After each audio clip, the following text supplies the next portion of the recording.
औरंगजेब ने अपने शासन में आते ही कोई गौशाला नहीं, कोई जमीन नहीं, सारी जमीन को कब्जे में लो। बोले जो हमारे आंखों में खटकता है उसको तोड़ो आप। इसके ऊपर के खंड जो थे 3 खंड वो उड़ा दिए गए।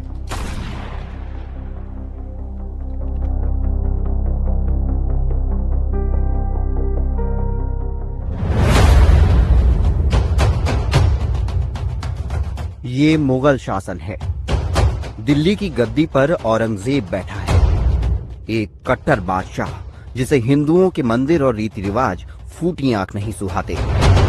दिल्ली से करीब 150 किलोमीटर दूर है वृंदावन। वो दौर था दमन का, जब आस्था के दीपक बुझाने के लिए मुगलिया तलवार गरज रही थी। ये कहानी है आस्था और विश्वास की। ये गाथा है हजारों साल पुराने कृष्ण विग्रहों को क्रूर औरंगजेब से बचाने की।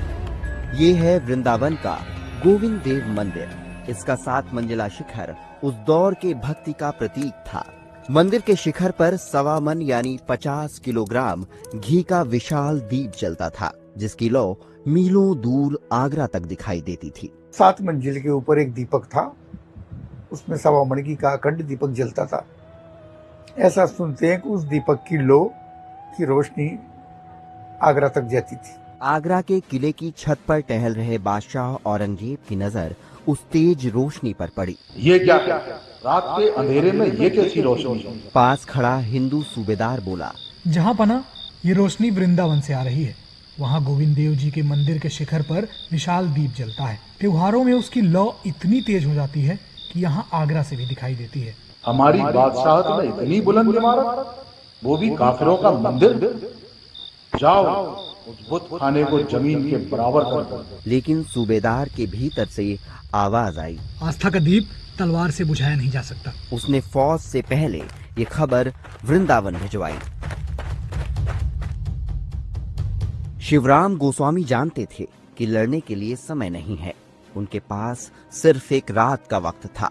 शिवराम ने गोविंद देव जी के विग्रह को बचाने की योजना बनाई। 16 बैलगाड़ियां, जिसमें सबसे आगे गोविंद, उसके पीछे उसके सेकंड वाली बैलगाड़ी में शिवराम गोस्वामी पुजारी, जो गोविंद के सेवित थे। मंदिर के सेवायत गोविंद जी को घास से भरी बैलगाड़ी में छिपाकर वृंदावन से निकल पड़े।